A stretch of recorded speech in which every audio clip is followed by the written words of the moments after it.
Welcome to the Animation Podcast, a weekly podcast about all things animation, brought to you by FilmBook. My name is Matt Brunet, but some of you may know me as Animat from my YouTube channel, Electric Dragon 505, home of web series that are all about animation, including Animation Look Back and Animat's Reviews. If this is your first time here in the Animation Podcast, the title will go and explain everything for you. Welcome to the Animation Podcast. You got the idea? Okay, good. See, it's that simple. But specifically, though, it is about the latest news that happened this week.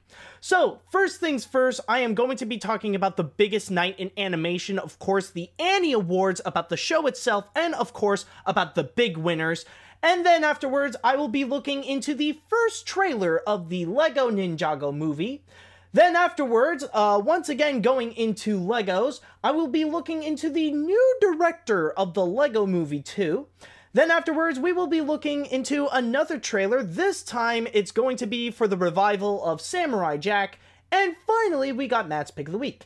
If you want to check out more episodes of the Animation Podcast, then head on down to FilmBook, that is film-book.com, by searching the Animation Podcast. And you can also email us at podcast@filmbook.com with the Animation Podcast in the subject line. And so, first things first, let us dive into the biggest night of animation. It was definitely a night of fun, a night of joy, a night of unity with all the animation community, with a little hint of a few smacks at the Muslim ban. I am talking, of course, about the Annie Awards, the biggest night for animation, in which we celebrate all things animation, whether it be just movies or TV shows or specials, anything that is animated. It is time that they finally earn their rewards. And on top of that, it is actually the very rare award show this year that actually does not give a crap about La La Land. So, of course, a lot of fun has happened at the Annie Awards, but I'm sure that first and foremost, you guys really want to know about who won? Who were the big winners at the Annie Awards? And of course, the big one is hands down Zootopia. Zootopia actually managed to earn a total of 6 Annie Awards, including Best Storyboarding, Best Character Design, Best Voice Acting for Jason Bateman's role as Nick Wilde, Best Writing for Jared Bush and Phil Johnson, Best Directors for Byron Howard and Rich Moore, and of course for Best Animated Feature. And I couldn't be more happy for Zootopia. But the thing is, though, is that Zootopia wasn't the big winner this year. Like, it's not the only movie that actually grabbed a few Annies. At the same time, Kubo and the Two Strings actually managed to pull off a few. Since it did get nominated for 10 Annie Awards, it actually did manage to get away with 3, despite being in massive competition with Zootopia. Kubo and the Two Strings actually managed to get away for Best Editing, Best Production Design, and also for Best Animation. And then you have Moana. Now, it didn't really get as much as Zootopia or Kubo and the Two Strings, but it actually did get away with a couple of Annie Awards, including for Best Animated Effects, and surprisingly enough, for the Best Voice Acting category, it actually was tied. It's not just Jason Bateman that won an Annie Award, but also Moana got an Annie Award for Best Voice Acting for Auli Cravalho's performance as Moana. And on top of that, there are a few other movies that did get a win as well, including The Little Prince for Best Music, The Red Turtle for Best Independent Animated Feature, Doctor Strange for Best Effects in a Live-Action Film, and also The Jungle Book for Best Character Animation in a Live-Action Film. Now, those are just the movies, though. In terms of the TV shows, there are 2 big winners that actually got away with 3 Annie Awards each, while a lot of the others is like a huge variety. First and foremost is the highly acclaimed Guillermo del Toro Netflix series Trollhunters, that actually got 3 Annie Awards for Best Storyboarding, Best Character Design, and Best Character Animation. But then you also got another one, which is not technically a TV show or anything like that. In fact, it is at the Oscars right now, nominated for Best Animated Short. It's actually Pearl, which actually got 3 Annie Awards in the television/broadcast production. It actually got it got a win for Best Music, Best Production Design, and also Best Directing for Patrick Osborne, which, by the way, for those of you who don't know, Patrick Osborne is actually a familiar name in animation, considering that he recently won an Oscar for the animated short Feast, which played before Big Hero 6. But on top of that, there are also other winners at the same time, with Bob's Burgers actually getting two big wins. One of which being, hold on a sec, by the way, I'm reading through my source on Cartoon Brew about the list of winners. We got Best General Audience Animated Television/Broadcast Production, which Bob Burgers got it for the episode Glued, Where's My Bob? And then it also won for Best Writing for a TV/broadcast production for the episode The Hormoniums. While the other TV shows that actually did get away with something, there is Adventure Time that won for Best Television/Broadcast Production for Children for the episode Bad Jubies.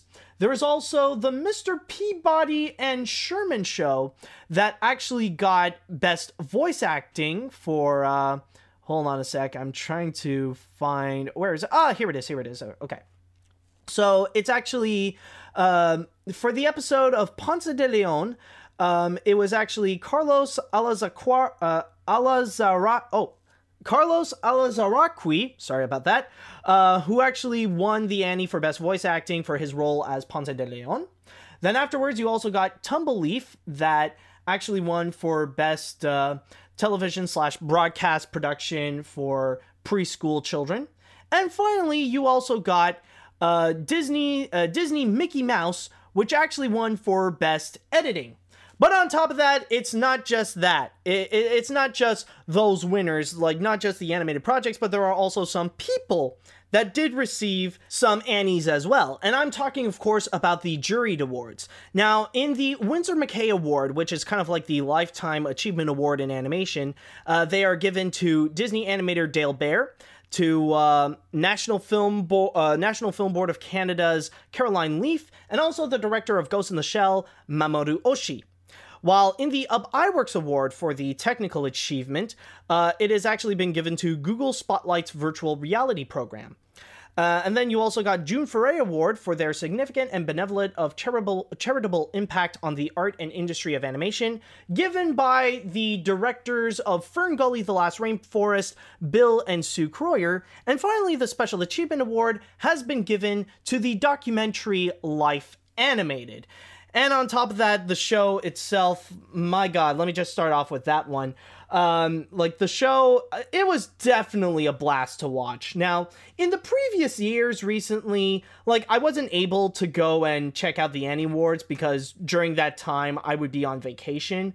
But luckily this year I finally managed to catch up with the Annie Awards, and like I said before, it was just an absolute blast to watch. It was definitely a lot of fun. Like the presenters are absolutely a blast, and I definitely enjoyed a lot of them. Like they would always come in twos, by the way, where you get like a lot of great comedic duos in there. These would include Ali Cravalho and also the voice of Belle, Paige O'Hara, coming in. Like they were the last presenters, and then there was also John Musker and Ron Clements. Those guys are an absolute blast to watch. You also have Glenn Keane and Kobe Bryant, who came in. They are absolutely enjoyable together. Like that was a lot of fun.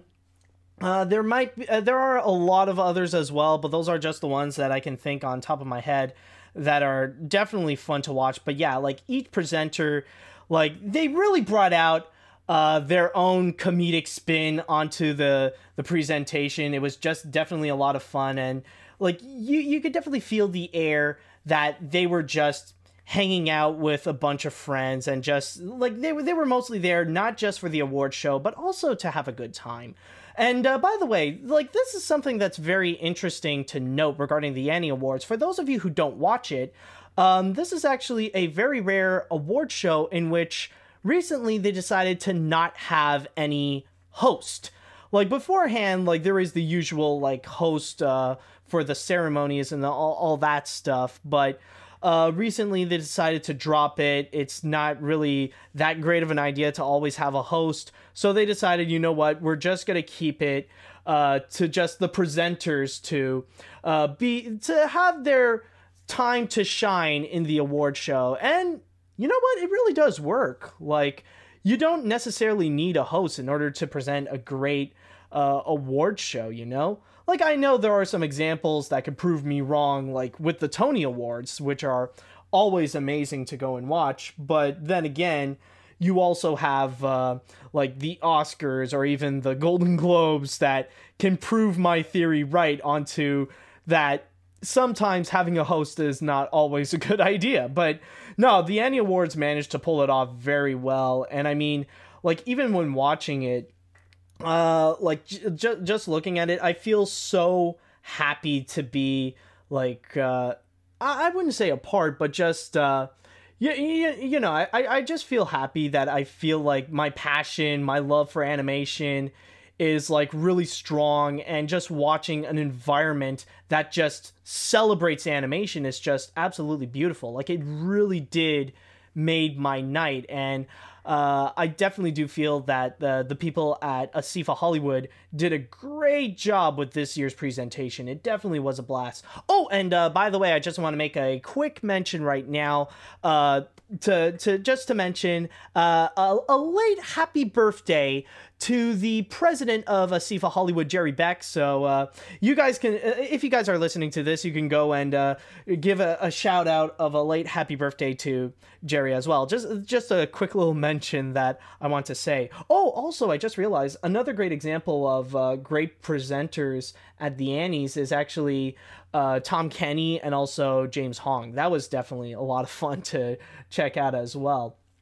Okay, so with that said, though, is there anything else? I don't think so. No, not in terms of the shows. Okay, but anyways, going back into my thoughts on the winners. Like I said before, I am definitely happy that Zootopia was the big winner. It definitely deserved all the Annies that it has received. Some of them are a bit surprising, but you know, I'm definitely glad that it definitely earned the wins for writing and directing and like just best animated feature altogether. But at the same time, I'm glad that Zootopia won big this year, but I'm also really glad for Zootopia that it didn't win too big. Like, it didn't completely dominate the Annie Awards and it took everything. It's not like with Inside Out last year or like with La La Land this year. Like, it won a lot, but it didn't win too much to overshadow every other animated film. Like, Kubo and the Two Strings actually managed to get away with a few, and even Moana managed to get away with a few. Like, the one thing that I was surprised but really happy about is the fact that Ali Cravalho won for Best Voice Acting. That was the one thing that I was totally rooting for.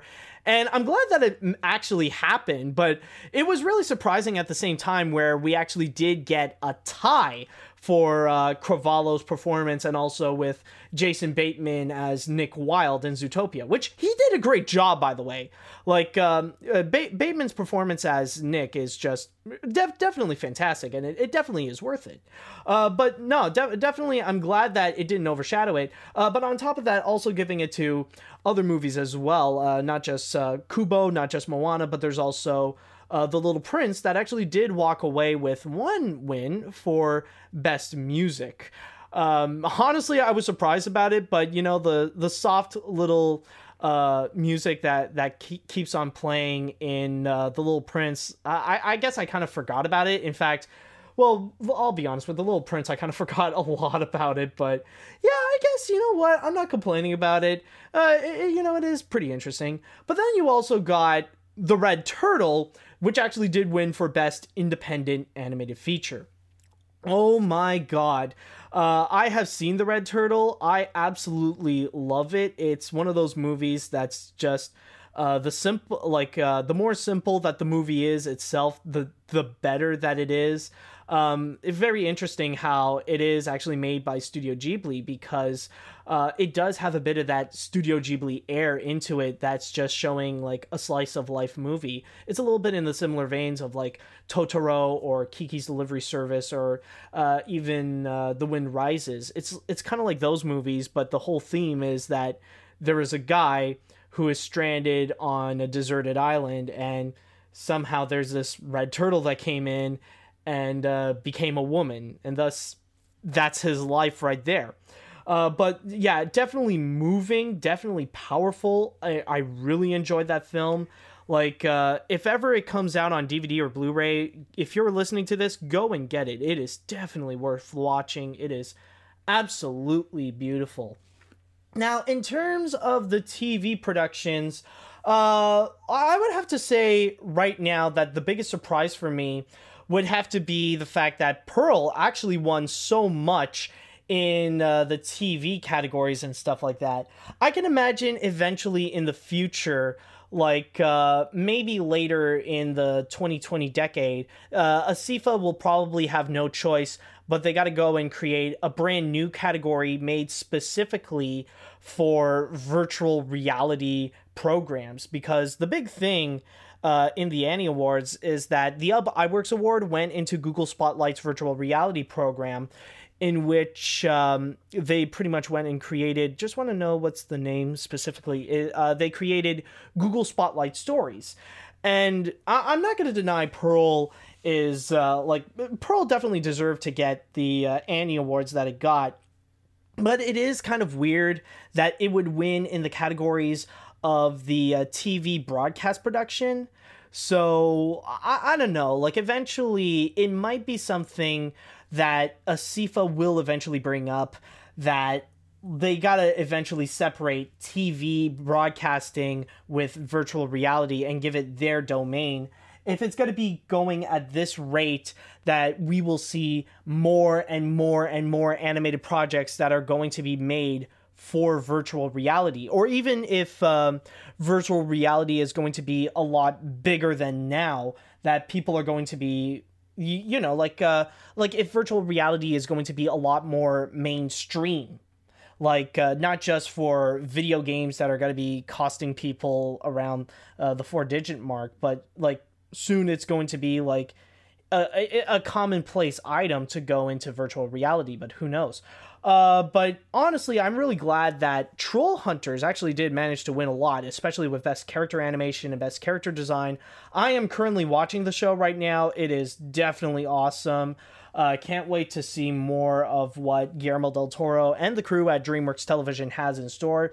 But yeah, definitely deserves the Annie wins, especially in the animation, because my God, I just got to say that the animation that's done in there, it's even better than some of the movies that I've seen, actually. Like, it is like just tiptoeing its way to be like feature quality. Like, you put that on the big screen and it wouldn't actually be that bad. It would actually be acceptable, you know? But yeah, you know, it's definitely great with all the wins that they got right there.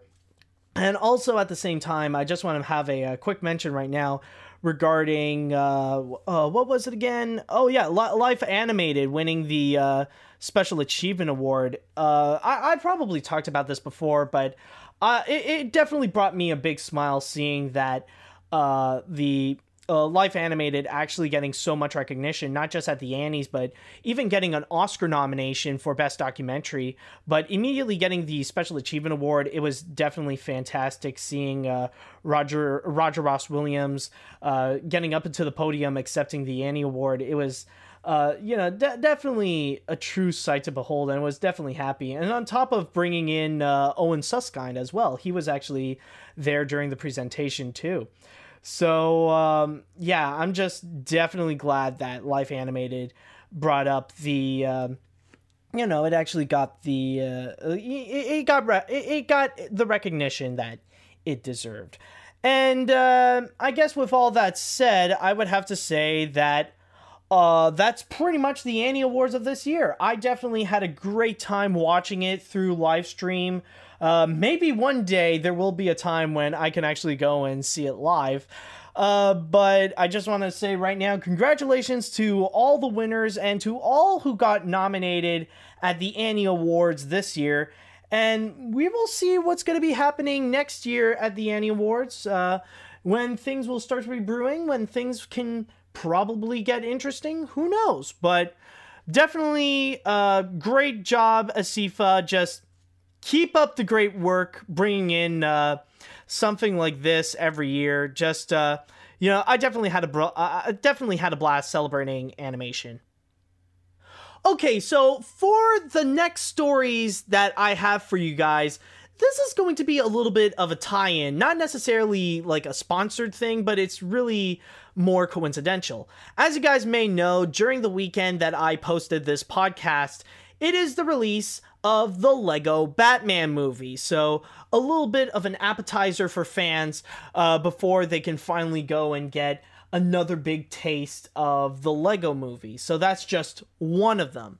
However, this year, we are actually going to be getting 2 Lego movies. Not just the Lego Batman movie, but at the same time, we are also getting the Lego Ninjago movie. And that one won't be coming out until the end of September. So, with that said, though, Warner Brothers has finally released the first trailer of the Lego Ninjago movie, giving us a good idea of what it could be. And I think the best way to describe the Lego Ninjago movie right now, it's not that it's trying to really get into the myth and the lore of Ninjago itself, even though, like, personally, I don't really know anything about Ninjago, so maybe it does follow a little bit, but it's not really going into the Ninjago that people probably like know about, like just through the products, like through the Legos. And also I think, isn't there a TV show of Lego Ninjago? Maybe, I don't know. But anyways, the thing is, what they want to do with the Lego Ninjago movie, it's a little bit similar to what they want to do with the Lego Batman movie, where with the Lego Batman movie, it's basically a bit of a parody movie as well. Like, it's also meant to make fun of the superhero movies that we've been getting this year, especially with the DC films. So it's kind of like a mixture of an homage and a parody at the same time, but it's also a little bit of a spin-off, which stars Will Arnett's Batman from the Lego movie. But with the Lego Ninjago movie, however, this one is more of an homage / parody of those giant monster movies, or like it's a lot of those like Japanese giant monster, giant robot movies, or to put it more simply, it's a little bit similar to like what we recently got with Guillermo del Toro's Pacific Rim. It's more on that level. And I can definitely tell that this is one of those movies that it's going to be focusing a lot more on the visuals, trying to create all the Lego giant robots that they've crafted, but also at the same time, like, they really want to try to hit hard on the comedy. And I don't know if it's just me, but just watching it, I honestly don't know how to feel about the comedy in this, because the big element of comedy that they really want to try to sell is that there's this one character, Lloyd, who is the son of the big villain of the Lego Ninjago movie. So they try to play around that, and even like the last gag in this movie, or one of the last gags of this movie, is that like you see Lloyd in bed, and then suddenly like he got a phone call from his dad, and like he's just there going, it's like, oh, sorry, I think I butt dialed you, I don't care about you. You know, trying to go with that kind of relationship. So I could definitely imagine that maybe the Lego Ninjago movie will have a bit of a message about, you know, parenthood, about always being there for your kid and stuff like that. I don't know, like, technically you could argue that they've already done that in the original Lego movie, but I don't know. It's a bit of a hard sell, and technically it is the first time that I am seeing anything that would come out of the Lego Ninjago movie. So if anything, I probably need a little bit more trailers to understand a bit about like what it wants to deliver and stuff like that. It's just honestly with this one, I'm not 100% sure. And especially how the like, we just got the Lego Batman movie.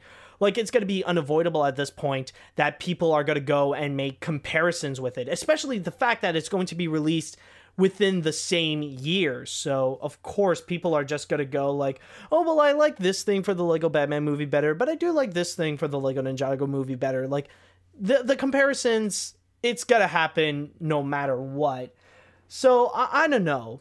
Like, with this one, like, I'm not going to deny visually, it definitely looks like it's going to be awesome. But in terms of the comedy, it might need to do a little bit more.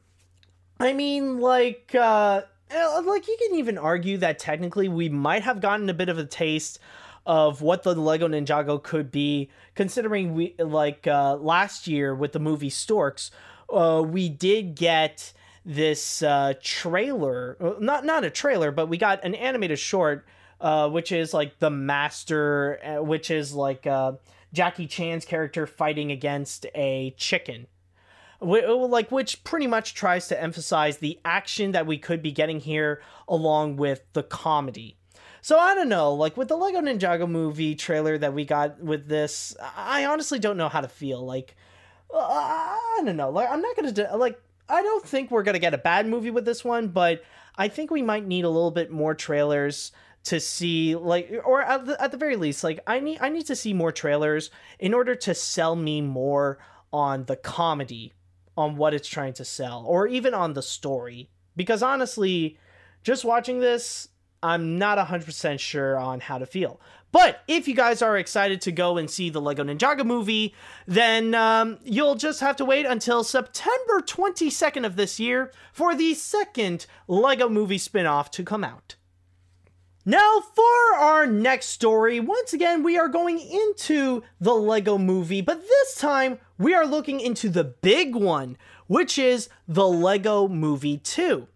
Now, so far, like I said before, we're just getting a bit of our appetizers, like with the Lego Batman movie, and then later we're going to get the Lego Ninjago movie, until eventually in 2019, we're going to go and get the long-awaited Lego Movie 2. Or, I mean, it's been just 3 years at this point, so, like, just the semi-long awaited. It hasn't been that long, but anyways, the story that we got right here is that apparently the Lego Movie 2 actually has a brand new director, and this is going to be the third one that's attached to this project. Now, first and foremost, originally it was supposed to be the animation co-director of the Lego Movie, Chris Mccay, that was supposed to go and make his directorial debut in this.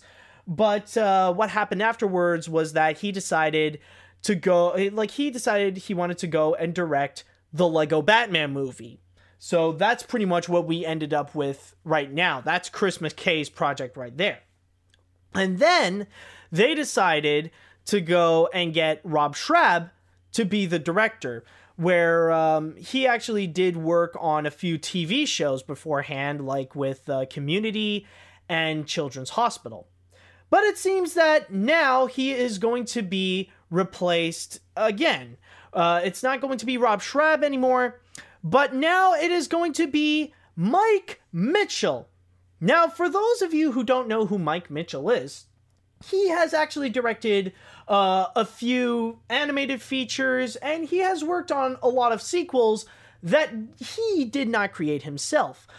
He has worked on films including the SpongeBob movie, Sponge Out of Water, Shrek Forever After, Alvin and the Chipmunks Shipwrecked, and a few others at the same time. And he has worked on some original movies as well. He was the director of Sky High, and most recently, he is the director of Trolls, which, considering that that movie as well is a movie based on toys, I wouldn't be surprised if his job on Trolls is what ended up getting him the job to be the director of the Lego Movie 2.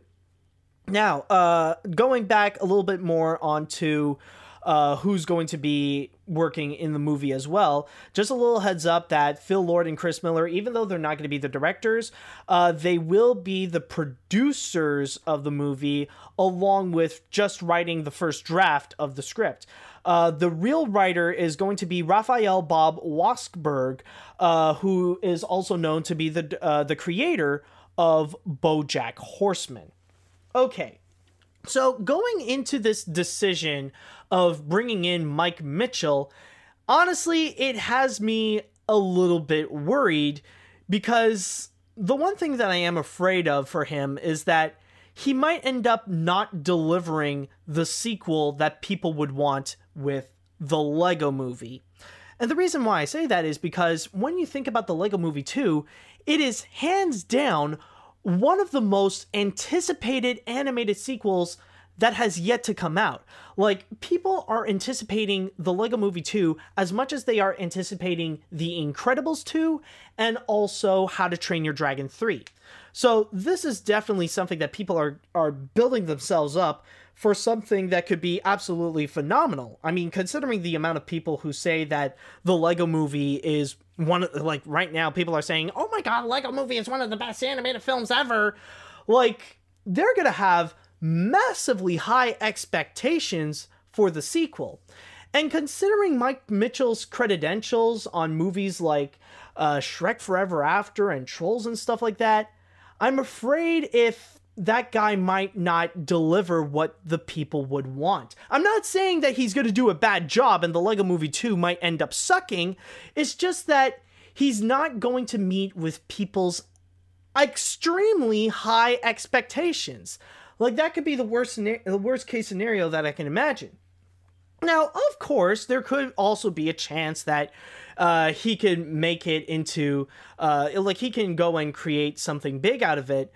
But I can imagine that, like, the worst case that could happen with the Lego Movie 2, it could end up something that could ultimately just destroy the Lego Movie franchise. Just not necessarily make it a box office bomb, but more like destroy its reputation in pop culture. The kind of sequel that people might hate it, or they're just not going to care for it. Down to the point that when they go back to the first movie, they'll watch it and they'll realize, like, you know what, maybe this is not as good as I thought. And it could ultimately end up just being in the $5 bin at Walmart. Like, that could be its ultimate fate right there. Like you never know, because it could end up following the same footsteps as movies like Shrek, where it would have its 15 minutes of fame, and then afterwards, like, one bad sequel later, its entire reputation is ruined. Like, nobody would want to talk about Shrek anymore, or nobody would want to talk about the Lego Movie. But again, that is just the worst case scenario. Like, overall, I don't think Mike Mitchell is going to I don't think Mike Mitchell is going to go and create a bad product with the Lego Movie 2, but I am worried that, like, people are not going to be happy with what could come out of it. And worst case scenario, it might actually come out as a good movie, but people are still going to batch it nonetheless because it didn't meet up to their expectations. You know, it might end up getting, like, the same treatment as Brave because it's not as good as the other Pixar films, you know? That's the worst case that I can imagine. But with all that said, though, I just want to wish, I'm just going to go and wish Mike Mitchell the best of luck with the Lego Movie 2 to go and create something that fans can absolutely enjoy. And if you guys are excited to go and see the Lego Movie 2, then all you have to do is hold on to your expectations until the beginning of 2019. Now, for our next story, we are going to be looking into another trailer. But unlike last time, this one has me absolutely sold. The Lego Ninjago Movie, I'm not 100% sure about how to feel about it, but just after watching this trailer, my god, I am so excited for it. I am ready to go see what's up. And I'm, of course, talking about the new trailer for the grand finale for Samurai Jack, the 5th season. And my god, I cannot wait for it. And it does actually give us a bit about what the plot is, like a little bit of the narrative of what Season 5 of Samurai Jack could in store. Basically, the whole thing is that apparently time does not affect Jack. And we are seeing like 50 years later, and the world is basically corrupted by the gang of Aku. So Jack decided, okay, you know what? Screw it. I'm not going to give up. I'm going to go and set my goal to get back in time and try to defeat Aku while go fighting against many enemies. And we do have a little bit of a taste of what enemies we have, which we actually got a bunch of girls like pretty much trained to go and kill off Jack, which they're probably minions of Aku, of course. And afterwards, we're also seeing just Jack preparing himself for the fight, and like just so many action scenes with swords and guns and so much more. It's just like this trailer, it's half as long as the Lego Ninjago movie, but it completely sold to me on the idea of what this entire season of Samurai Jack is going to be. Like, I seriously cannot wait. The only thing that sucks about it is that apparently there's only going to be like 10 episodes in season 5 from what I've heard. You know, like, honestly, like, just 10 episodes of this is like, really, man? Like, give me more, man. And honestly, I think the one thing that I am really happy about, like what I'm so glad to see, is that freaking after all this time, I'm finally seeing the Genndy Tartakovsky that I've been waiting for so freaking long. Like, after all these years that he's just been slaving away at Sony Pictures Animation and under the regime of Adam Sandler making nothing but Hotel Transylvania crap, finally, this is the Genndy Tartakovsky that I have been waiting for. The Genndy Tartakovsky, who is the back in his master domain onto television animation, and back to possibly his most acclaimed work, Samurai Jack. Like, final freaking Lee. Like, I can finally have respect for the guy again. Like, oh my god, this is the Genndy Tartakovsky that I grew up and that I fell in love with. This is exactly what I've been waiting for. Oh my god! And this trailer, like, even the art style, admittedly, like, yeah, it is more, like, in the simple route, but it does have a bit of its artistry at the same time. Like, it is this is television animation, after all. But this is the kind where it does play with its simplicity very well. And, oh my god, but of course, we also got a lot of the action.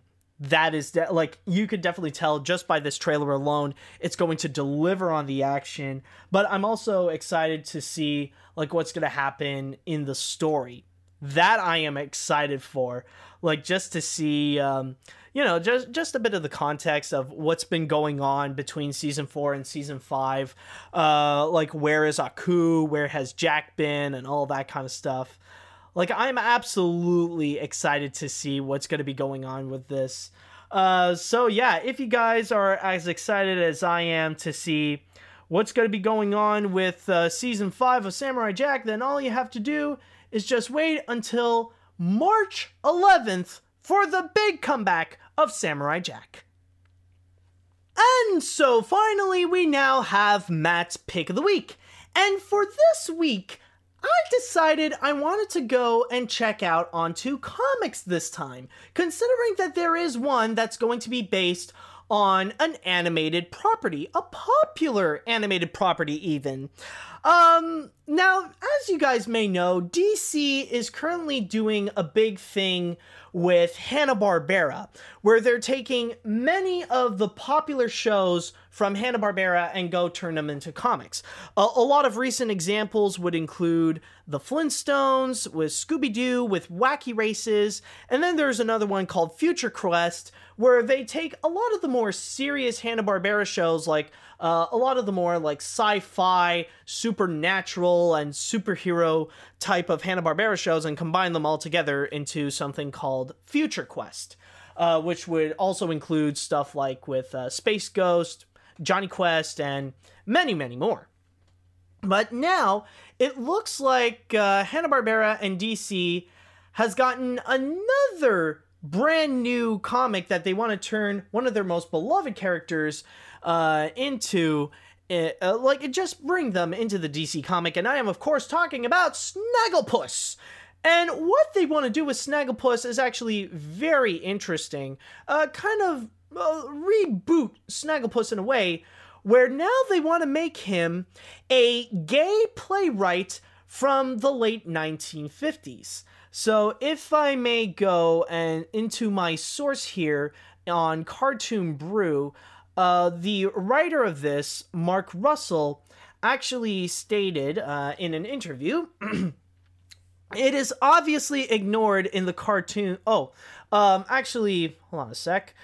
Oh, no. There's, he's just, the quote here is mostly discussing about Snagglepuss's sexual orientation, because, as you guys may know, or you've probably have heard, when talking about Snagglepuss and stuff like that, it's one of those characters that people always assume that he's probably gay. Especially with his mannerisms.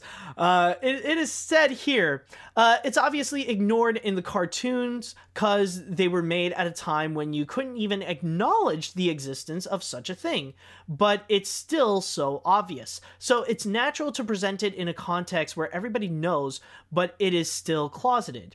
And dealing with the cultural scene of the 1950s, especially on Broadway, where everybody's gay or is working with someone who's gay, but nobody can talk about it. And what it's like to have to create a culture out of silence. And with that said, you can definitely tell, especially with the page preview that we've gotten, is that you could tell that they want to go a bit in a more serious route. Like, they really want to try to emphasize the message of homosexuality and how it is to deal with it, especially during a time when it is almost outlawed, per se. Like, being viewed as gay is considered like a really, really bad thing, where in contrast to today's age, where, like, even though people are still fighting for it, but they're definitely one step closer to be considered equally as human as heterosexuals. And it is definitely a fight that I absolutely go and support, especially when I know many of my friends and even family members are actually gay. So yeah, LGBT rights are something that I definitely go and do support. And for any of you people who are listening and you are a member of the LGBT community, then welcome aboard, and I hope you really do enjoy the animation podcast. But anyways, going back into the Snagglepuss comic, I feel like it's definitely a great idea to really, take this character and bring it to a whole new level with this message. And, it can actually bring out something that could be a bit interesting. Like, you can have the same type of humor as the TV show, but, bring in something like a serious issue like this, and especially presenting it during, like I said before, a dark period when it is almost considered outlawed. So yeah, honestly, I could definitely get down into the story. But there is a major, major catch to the comic, believe it or not. And that is mostly the factor that everybody hates it. And I know, like, after what I said about, a nice, cool message about the, like, what it is to be gay during a time period when being gay is, like, shunned upon. Like, what is wrong with that? Okay, well, it's not necessarily the concept of it, it's not the writing of it, it's nothing like that. The concept is something that I'm sure that many, many people, the majority of people, can definitely get on board. The problem with the comic is that, holy Jesus, what the fridge is with the artwork?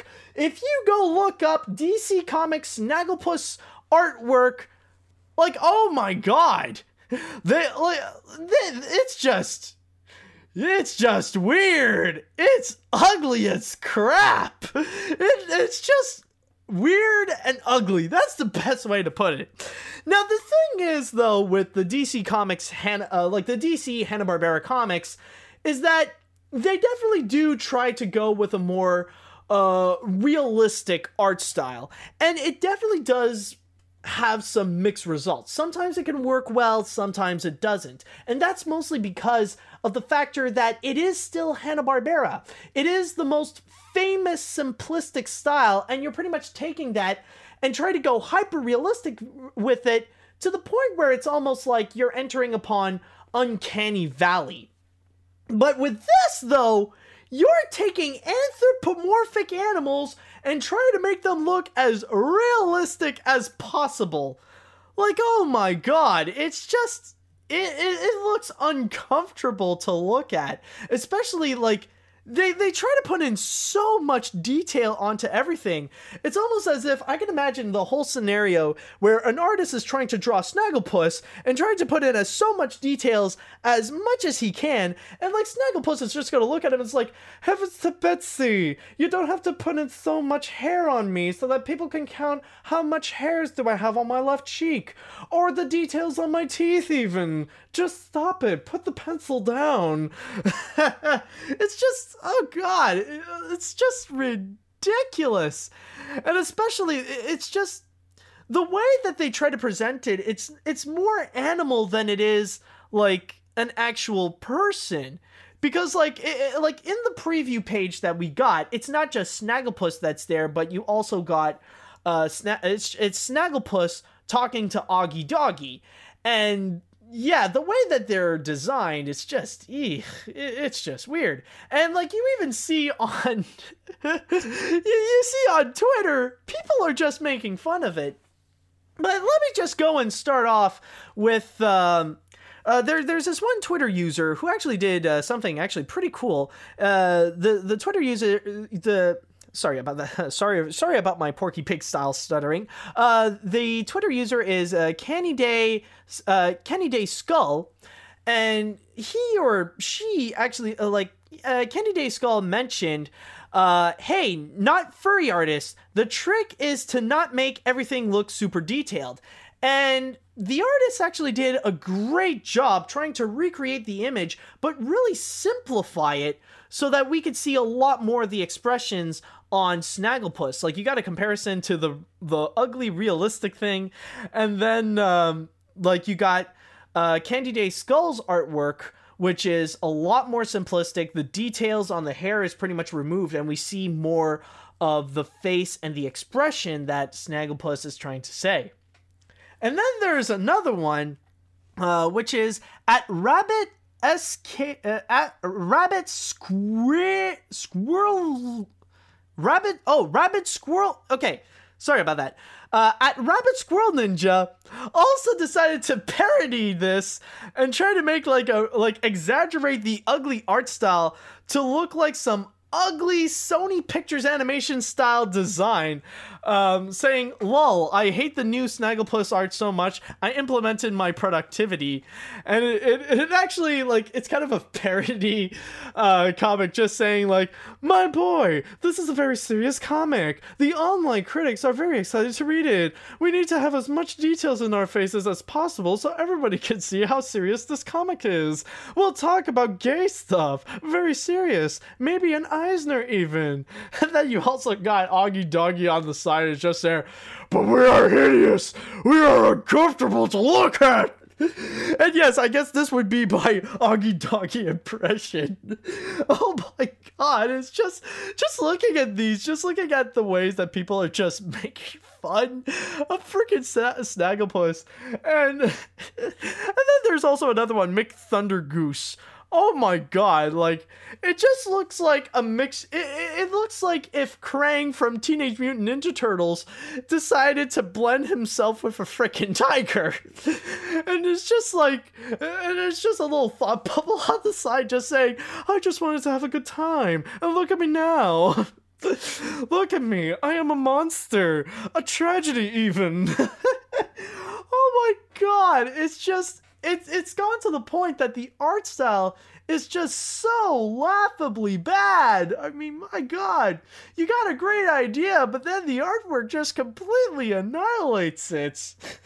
Oh my God. Oh, this is so bad. But honestly, I do hope that the writing can be good enough to go and do justice to not just its LGBT message, but also to Snagglepuss himself.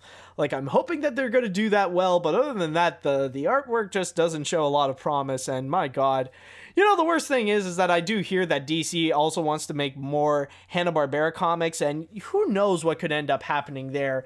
Like, we could also, like, oh God, if they're going to continue at this rate, imagine what they could do with stuff like either Top Cat or godforsaken Yogi Bear. Like, they want to, like, try to make a more realistic Yogi Bear that could even be much more of an abomination than what we got with the freaking 2010 movie, or was it 2011? I don't care. Like, with that dumb live action movie, like, holy crap. Like, this thing is gonna suck. Oh, good Lord. It's just, this artwork, I cannot take it seriously when it looks like freaking crap. Oh my God. Like, seriously, you don't have to go into, like, I appreciate that you want to put in details to your image, but you don't have to take it too far. I mean, seriously, like, there's a limit to what you can do. Like, my God. Okay, but anyways, you know what? For the sake of Snagglepuss, I think I'm gonna end off by doing an impression of the guy to cap off my podcast right here. So that is all that I've got for this week. So thank you for listening to this episode of the Animation Podcast. You can find more of my work at film-book.com, or just search for Matt Supernet or the Animation Podcast even. You can also find me on my Twitter at Animat505. If you listen to this podcast on iTunes or another podcast service even, could you do us a little favor and rate and review this episode? That would just be wonderful. And if you are listening to this podcast on YouTube, then hit that little like button on our video and leave us a comment on your thoughts on the news this week. Or maybe just your thoughts in general even. Tune in next week for the latest episode of the Animation Podcast and all things animation. Thank you for listening, and until next week, exit stage left.